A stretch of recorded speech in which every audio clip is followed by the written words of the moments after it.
이스라엘이 멸망하기 직전, 다시 말해 북이스라엘이 BC 722년 멸망하기 직전 무렵에 활동했던 호세아 선지자의 이야기를 우리들이 보고 있습니다. 너는 음탕한 여자와 결혼하라. 그 음탕한 여자의 이름은 고멜이었습니다. 끝장, 끝났다. 이런 여자와 결혼해라. 이스라엘은 끝났다라는 겁니다. 더 이상 회복할 수 없다라는 겁니다. 그 이유는 고멜이라는 여자가 음탕한 것처럼 하나님의 백성 이스라엘이 음탕하기 때문이라는 겁니다. 그리고 아들을 낳았습니다. 그 이름을 이스르엘이라고 불러라. 내가 찢어서 흩어버리겠다. 다 찢어 발려버리겠다. 무시무시한 이름을 하나님이 계속해서 주십니다. 그 이유는 이스라엘 백성들이 하나님의 설교를 들을 때 듣지 않으니까 눈으로 보라는 겁니다. 하나님의 선지자가 이렇게 무시무시한 삶을 살 수밖에 없는 이런 저주라고 한다면 하나님의 말씀을 등한히 여기는 너희들이야 어떻겠느냐라고 하는 것으로 일종의 퍼포먼스와 같았습니다. 그럼에도 이스라엘 백성들은 깨닫지 않았습니다. 그리고 고멜이 또 잉태하여 오늘 본문을 보면 딸을 낳았는데 여호와께서 그 이스라엘 족속을 긍휼히 여기지 않고 그들의 죄를 사할 마음이 없음을 로루하마라는 이름으로 붙여주십니다. 그래서 원래는 로루하마가 아니라 루하마입니다. 긍휼이라는 히브리어입니다. 여기에 노 부정사를 붙여서 노 더 이상 너희들을 긍휼히 여기지 않겠다. 어제 이 말씀까지 우리가 살펴보았더랬습니다. 우리의 삶의 모든 근거, 북이스라엘에 하나님이 임재하시고 그들을 보호하시고 그들을 복주시키는 근거는 그들이 이 세상에서 가장 작고 가장 못났고 연약하기 때문에 하나님이 그들을 선택해서입니다. 즉 그들을 불쌍히 여겼기 때문에 그렇습니다. 여러분, 우리는 내가 목사이기에 장로이기에 권사이기에 하나님이 사랑할 만해서 우리를 사랑하시는 것이 아닙니다. 우리를 불쌍히 여겨주시고 계시는 겁니다. 오늘 아침 여기에 제가 못 올 수 있었습니다.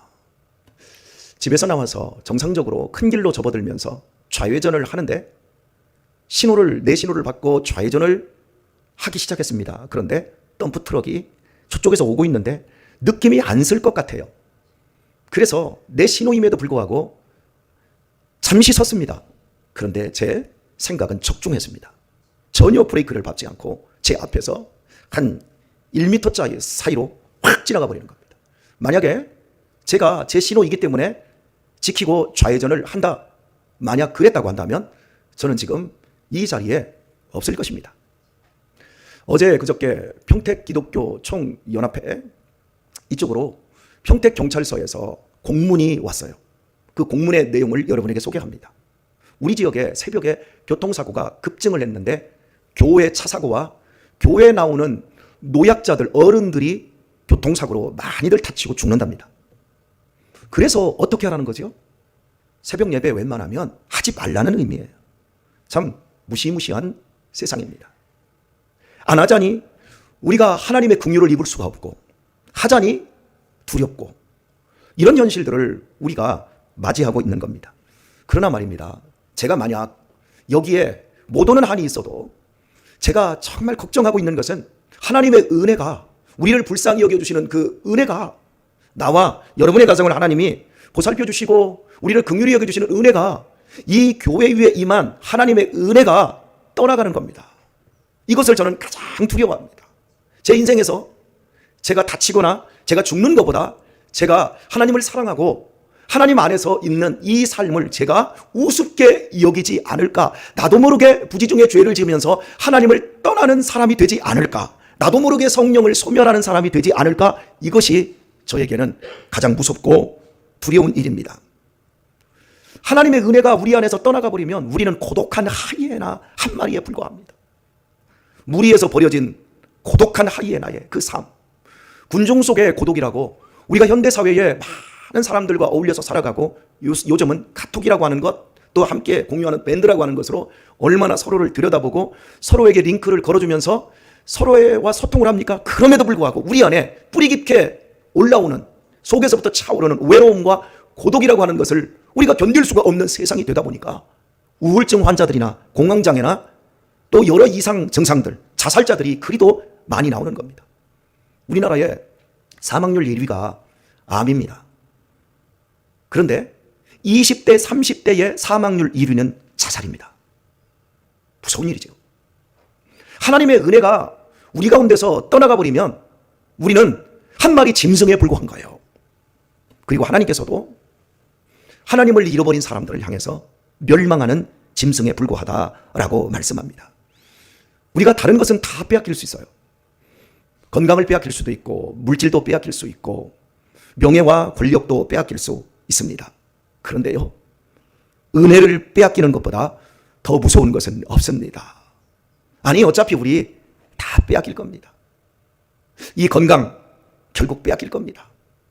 젊음, 시간을 이길 수가 없어요. 젊음도 다 빼앗길 겁니다. 저는 머리가 이렇게 하얀 제 모습에 이 얼굴을 가끔 들여다보고 집에서 읽는 제 성경책 제일 끝쪽에 제 아버지 41살 돌아가시기 직전에 찍었던 사진을 띄워놓고 있습니다. 그 사진을 보면 제가 거기에 들어있어요. 제 아버지보다 제가 13살이 더 14살 정도가 더 많습니다. 살아생전에 아버지보다. 여러분들이 사진을 한번, 어머니 아버지 사진을 한번 들여다보세요. 거기에 여러분이 있지 않습니까? 할아버지 할머니 사진을 들여다보면 거기에 여러분이 들어있습니다. 세월을 이길 장사가 아무도 없어요. 은혜를 빼앗기지 마십시오. 하나님의 긍휼을 입는 것을 가장 기뻐할 수 있기를 축복합니다. 하나님께서 우리를 향해서 너 로로하마야 라고 외치는 것보다 두려운 것이 없어요. 우리나라에 여러 고등학교 중에 명문 고등학교가 있습니다. 경기고등학교, 경북고등학교 대표적으로 그렇지 않겠습니까? 이런 학교들이 왜 명문 고등학교죠? 서울대를 몇 명을 보내느냐, 이게 명문 고등학교의 중요한 첫 번째 조건입니다. 왜? 서울대에 가서 좋은 직장을 가면 그 학교들을 후배들을 계속해서 지원해주고, 그러니 명문 줄이 만들어지겠지요. 그러면 우리 평택 지역에서 명문 고등학교는 어디지요? 평고이지요? 평택고등학교지요? 평택고등학교가 그러니까 올해죠. 올해 9명의 학생을 서울대에 보냈답니다.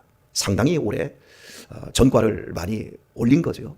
그 이야기를 목사님들이 함께 식사를 하는 자리에서 9명을 보냈다 이야기를 하면서 참 좋겠다, 부럽다, 이제 이런 이야기를 대화를 주로 나누고 있었어요.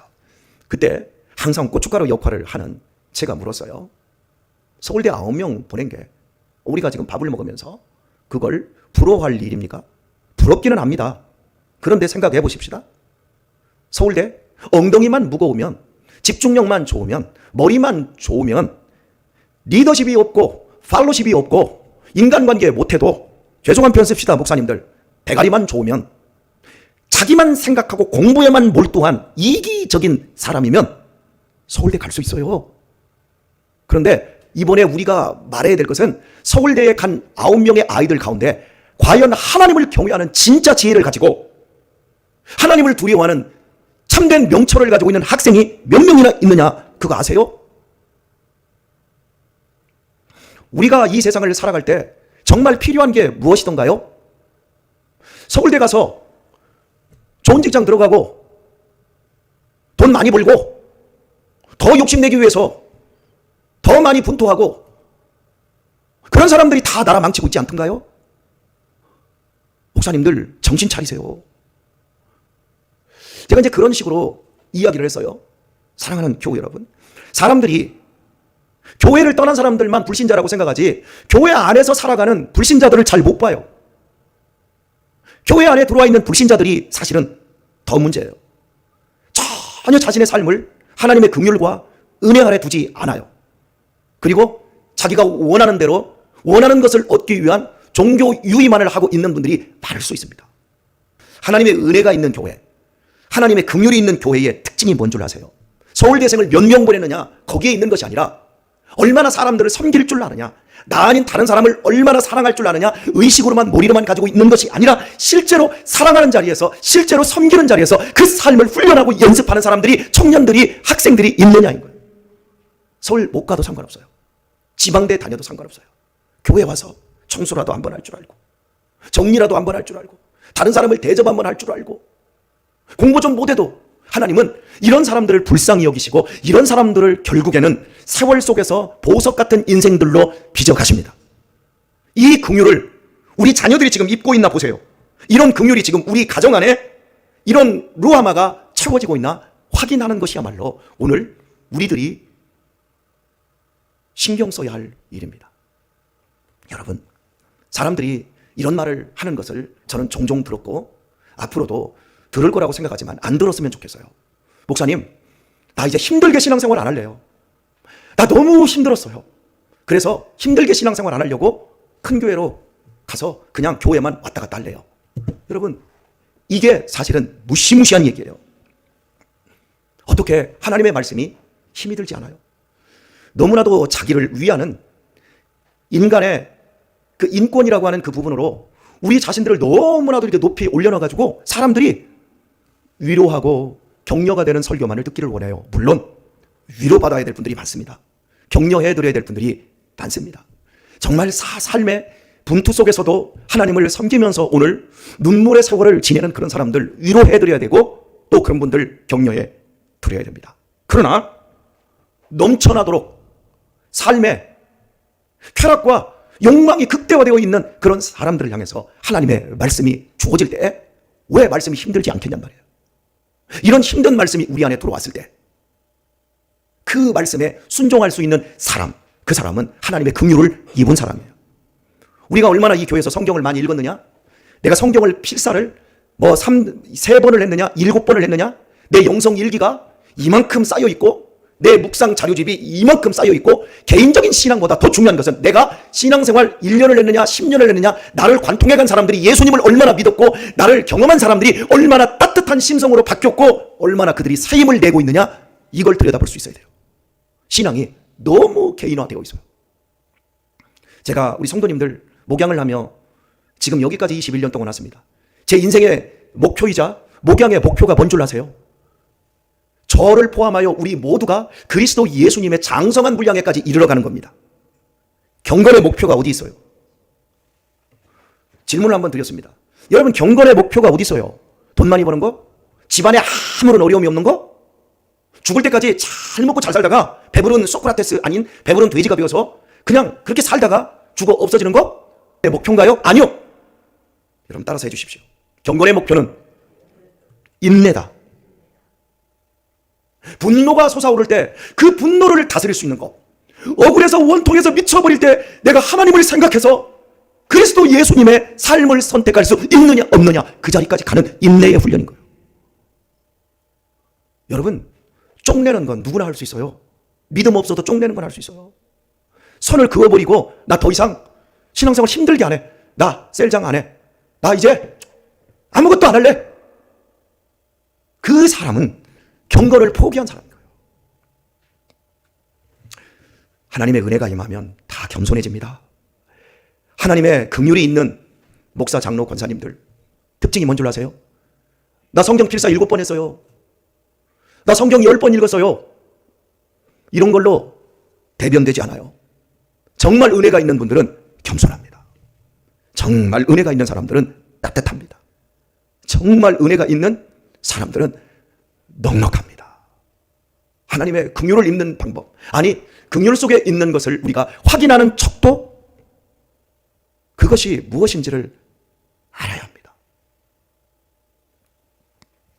저는 오늘 말씀 이렇게 맺고 싶어요.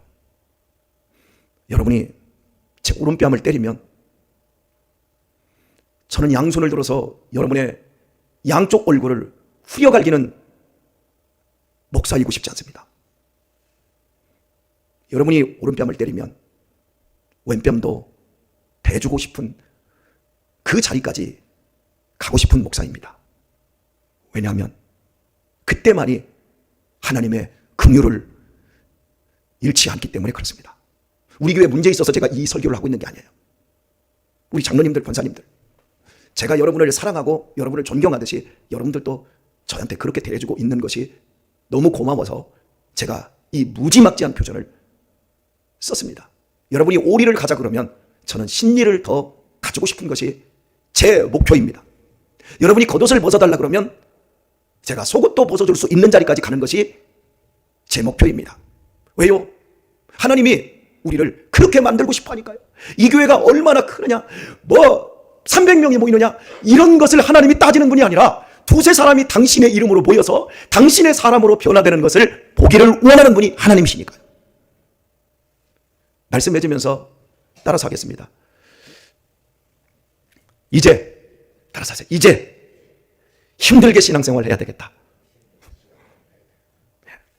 그 사람만이 마지막 인생의 끝자락까지 하나님의 긍휼을 입을 수 있다는 걸 기억하십시오.